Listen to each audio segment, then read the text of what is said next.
going to get a second chance in the game.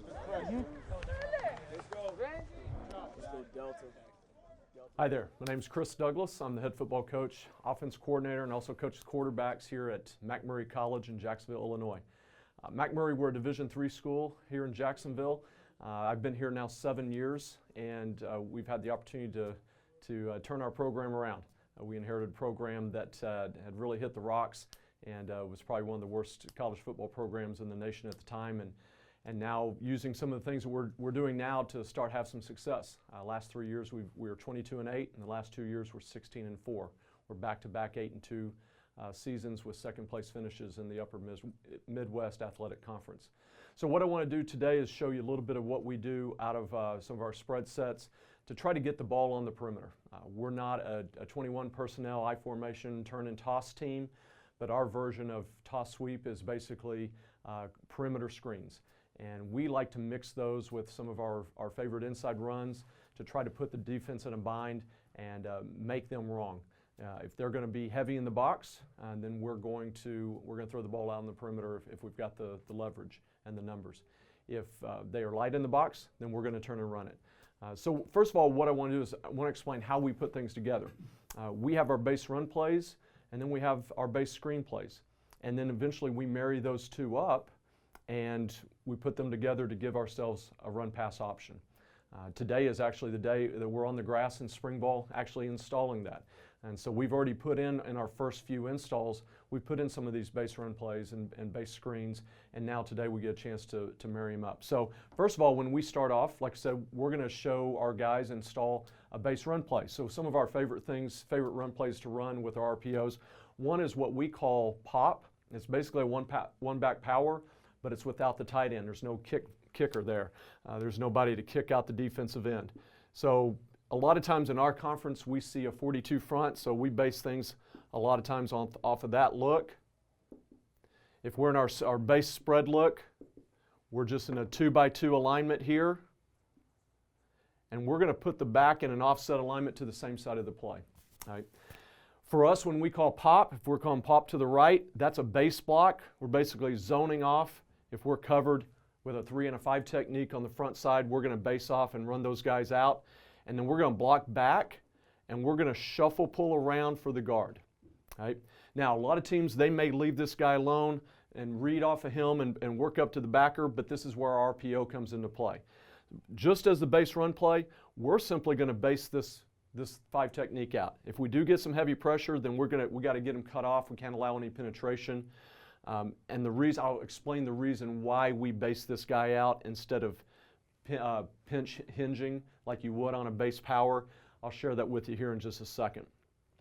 We feel like this in the backfield's a great counter for our inside zone. Inside zone, we're always working across the face of the quarterback, where here we're just going to zone step and then start to work downhill. So it gives us kind of a counter look to this as well. So this is one of the run plays that we'll put in day one. Right? So that's what we call pop. And then, same day, we'll probably put in one of our screens. So as a base screen for us, let's say we put in our now screen or a hitch screen, or some people call it smoke, whatever you want to call it, we're going to put that in the same time. So our outside receiver is a one step and return, and he's just getting ready to catch the ball. Our outside receiver, inside receiver number 2, he is always driving the corner. He's got to drive number 1 no matter what. If number 1 bails, then his eyes come back to number 2 or a safety that might be spinning down. But he's got to make sure that this corner is soft. If the corner comes up, it doesn't matter what happens to the number 2 defender or the safety, he's got to pick up the number 1 defender. Right? So as a quarterback, if we're just running our base now screen out to the outside, quarterback's just going to catch. It's a 0 drop. He's throwing it out there as quick as we can. And once we get the ball out here, the outside receiver, his rule is I got to get 4 yards to the outside no matter what. We call that the sidewalk. A lot of people use that same terminology, but we tell that outside receiver, you have got to get outside and stretch it as far and fast as you can. And if you don't go outside for 4 yards, then you're wrong. After 4 yards, it's up to you. You can do what you want there. Now, what happens a lot of times, because the defense is coached up pretty well too, this corner will start to work outside when he comes back to support. And if we're blocking that, we're usually cut right off the inside hip of that inside receiver. But we want to stretch it as far away from these guys as we possibly can. If we're planting and then working back in here, we tell those guys you're liable to get your chin strap knocked off. These guys are coming to take your head off. So we got to get outside as fast as we can. Right?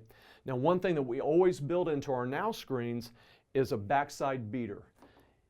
Teams can load the box up and still play a tough coverage up front. Say we get a hard coverage on this outside receiver. Well, we don't really like that look. It's hard to peel that corner off. So we always give the quarterback an option, even on our base screen, is to throw backside slants.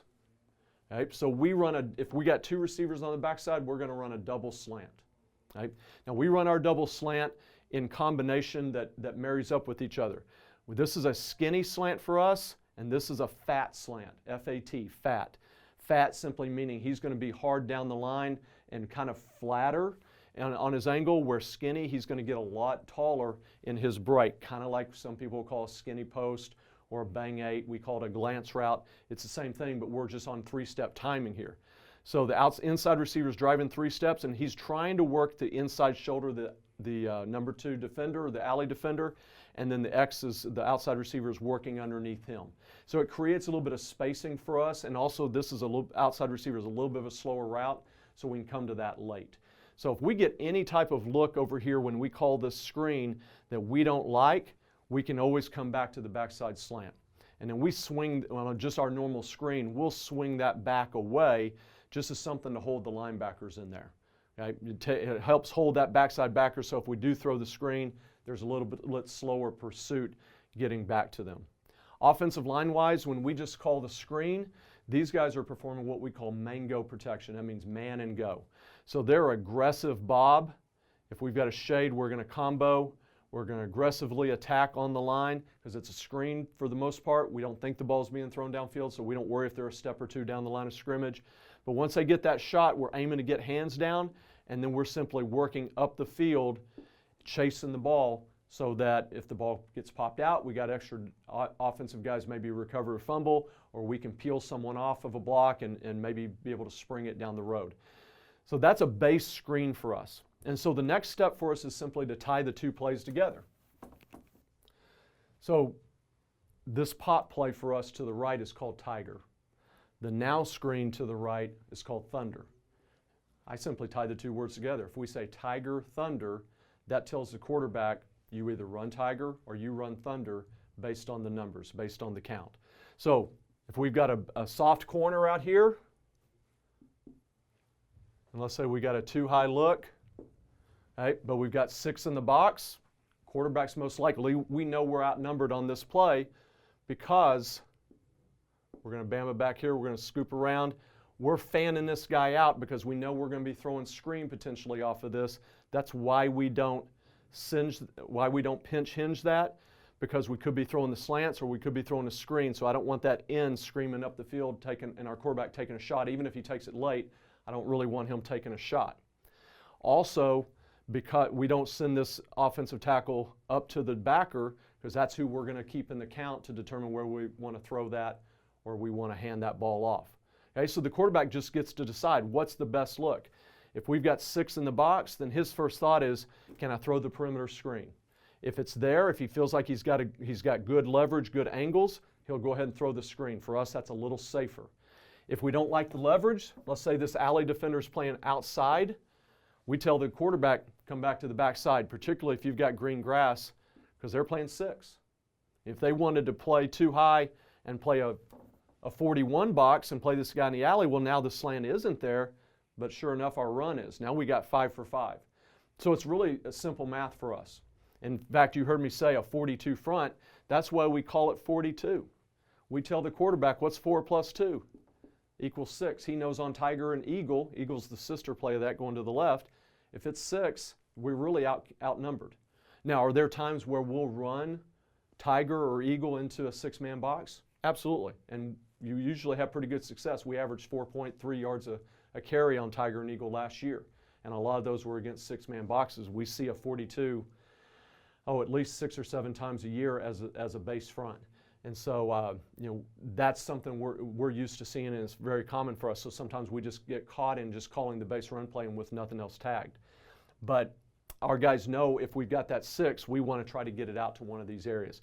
So they can't cover it all. The worst thing that we could see probably is a one high look with double alley defenders. But usually when you get that type of 8-man box, you probably got cover 3, so you got soft corners. So again, we could go over here. If the defense answers and goes to some sort of press look right there, then we can always still try to work our backside slants. And this is why we work skinny on this one, because we feel like we can either peel him off and run underneath, or he's going to stay flat and we can throw early. The run action will hold that backside backer and we can throw on the skinny. So it gives us basically a 3-way go for our quarterback to decide, throw the perimeter screen, throw the slants, or throw the pop. And of course, we can tag this with a lot of other screens. We can slip screen the outside receiver, we can bubble screen the inside receiver, we can get in 3-by-1 and do some other, a now screen to number 2, but this is our favorite and probably our most dynamic. Okay, so I'm going to show you some of these plays that we just diagrammed on the board. We can do these out of a lot of different formations. Right here, this is what we call flex left stack. The stack tag simply tells our slot receiver, who we call a J, to stack in behind the receiver that he's supposed to be lined up, or the side that he's supposed to be lined up on. So if we say flex left, he's over here on the left, so he's going to be behind our left outside receiver. You can see here we're handing this ball off. Looking at a shot of it right now, we're seeing an odd stack or a 33 defense. We tell our quarterback, though, if you're uncomfortable, if you're unsure, run the ball, hand the ball off. If there's any doubt, give the ball. So right here, in my opinion, I think we should be throwing it out on the perimeter. But again, it's always the quarterback's decision. He can throw that now screen now to our inside receiver who is in the stack alignment, and then the outside receiver is going to block for him. We have the receiver at the top up here should be running a slant, and so we've got that option there. And that's the other thing I would evaluate with our quarterback right here. If you notice, we're in this 33 look, and he's getting some pressure from this alley defender, this dog. So once he sees that, he's got to diagnose, is this a live look? Is the real dog coming, or is this a dog that's just barking? If that dog's going to come and bite, then we want to try to throw that slant on this backside. And sometimes it's a guessing game, but we get some pressure right there, and now this is only a 2-yard gain. So we tell our quarterback in evaluation, you got 2 options here. They've got a 6-man box and they got an edge pressure. We need to throw that ball out on the perimeter on the now screen, or we need to throw the ball out in the alley on the slant. Just to take a look at that run play again. Against an odd front, this is not necessarily the best run to execute. We really don't like running pop versus this odd stack because the angles are really bad. But we're going to fan the 5 technique right here. Our play side guard is going to down to the center, and then they're going to combo up to the Mike backer. And then the backside guard's pulling around for the stack backer on the play side. And of course the backside tackle, he's going to fan out as well. Right. So you see we get that down block from the center and the guard, that combo. This is why I'm not a big fan of it, because it's really hard for that center right there to get to the Mike. That guard does a great job of coming down and really trying to blow up the nose, but now it pushes that center off and he can't get to the Mike very clean.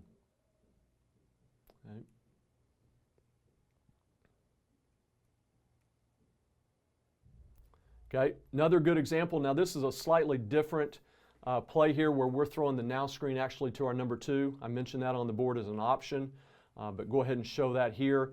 Again, the same pop play now going to the right, so we would just tag this Tiger Sniper. Sniper is the now screen to the inside receiver. So we ask our number 3 receiver out of this 3-by-1 set, he's just going to block the alley defender. Our alley defender is an outside backer or a strong safety that's inverted down. So it's really easy for him. That guy's stacked right on top, so he's just going to scoop him up, and then the number 1 receiver is going to block the number 1 defender of the corner. So now again, the quarterback has the option. If he feels like he's got a clean throw to the number 2 receiver, he'll take it, particularly again against a 6-man box. We've got a 4-down look with 2 backers. That's 6. 4 plus 2 is 6. This is very simple for our guys. If they can add to 6 or 7, we feel like that they can probably play, at least make the decisions to play quarterback for us. Okay? So you see the quarterback, since he is throwing the screen side, he's going to actually run through that fake, and then he's going to get that ball out quick. And this is something we practice a ton with our quarterbacks. We're all in gun, so we don't have to spend a ton of time taking 3-step and 5-step drops, but we will practice a ton of our quarterbacks catching the ball, flipping their feet, and throwing it out. If we've got quarterbacks that have played infield baseball before, they played second base or shortstop, we feel like maybe they're a little bit at an advantage because that's a lot of the footwork that they're having to use is that same footwork they would do to pick up a ground ball, throw it over to short, throw it over to third, or excuse me, throw it over to second or third or first base, and get it out as quick as we can. Okay. Exact same play going again. Now this is a little bit tougher. You notice here, now they've gone a 3-man front with this stand-up that's kind of playing some games with us, but they've rocked this alley defender down over our number 2. So right here, a quarterback knows this is not a good look. Our number 3 receiver is not going to have a good chance of getting out to the alley. We don't know what this guy's going to do, so if in doubt, throw it, or you can look to throw the backside slant. Quarterback decided to run it because we had this soft linebacker, and you notice the linebacker even runs with the tight end here. Don't get a great run here. Don't get anybody to cut off the playside backer or playside defensive end very well. He's able to loop around, but otherwise we've got the numbers. So we make the right decision here. See it from this side. So again, quarterback, he's going to count the front. In his count, this is a 3 down. You've got 2-5 techniques, got a head up nose, you got 2 linebackers. 3 plus 2 is 5. And we got 5 for 5, so that should be an easy decision. That's a give all the time, right there. You know, and we accept that on 2nd and 13. You know, we purposely called RPO right here because we feel like if they're going to play for pass, we get a 5-man box, we should be able to pick up 6 or 8 on the run. If they want to play in a loaded box, you know, we've averaged as high as 8 yards a carry on our 8 yards a throw on our now screens. So we feel like that's a very good option for us. Okay. One more example here of throwing it to the inside receiver to the play side. You know, it's always helpful to have a dynamic player here. That's why this receiver is called a J. He's called a J because he's got to have juice. He's got to have some wiggle. You can throw it to him short. He can make a guy miss. And so, you know, we're a little bit particular on the type of body type we put in there because he's got to be a pretty aggressive and pretty active player. But again, just looking at the quarterback decision, it's a 42 box and the alley defender's playing over 3, so that's an easy decision. This safety's off at 10. You throw it out to the sniper every time. Into the boundary, that's a tight throw to throw the slant. So right here's your best option. We're outnumbered in the box. We're uncovered on the perimeter. Throw the perimeter. So again, quarterback just goes through the action. It turns into a play action look. We throw it out to number 2, and then receivers got to do their job in blocking. Corner does a really good job, or excuse me, the outside receiver does a really good job. His corner really bails off, and we don't teach this per se, but our receiver recognizes that this safety is coming down. So you can see the corner, or excuse me, the outside receiver get his eyes off the corner and onto the safety, and he actually comes back and walls that off. That corner is so soft, we feel like right there we can pin that in, and now it just becomes a one-on-one with the corner and the inside receiver. You know, so that's a 10-yard gain for us right there. Now, sometimes we'll play games with this and do this out of bunch sets. So here's a good example right there. Now we bunched our guys up, and we're throwing the sniper now to the inside receiver, who's number 3. And again, the big tight end and the outside receiver, they got to go block the perimeter. Now, they kind of got into this look a little bit late, but they still give us a 42 box. Quarterback can see that that linebacker is moving in late. He's going to throw it out to the perimeter. Okay, so here's another one we actually are throwing to the perimeter. This is a true flex look for us. So we've got our tight end in the box playing in the B gap, playing that sniffer look. Our inside receiver, the J, he's got to be able to block as well. Even though he's got juice, he's got to be physical also. And so now what we're doing is we're running Tiger, but we're running that throwing that ball all the way out to the perimeter right here.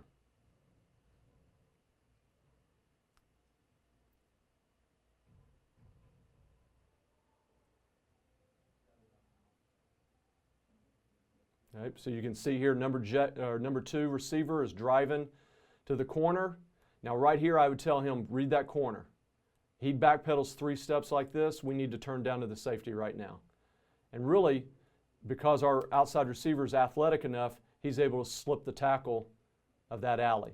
But really I would, in our teaching point, I can remember this from this fall, our teaching point for our J receiver was you should turn down on this and block the most dangerous man. Most dangerous man now being the outside receiver, or excuse me, outside defender.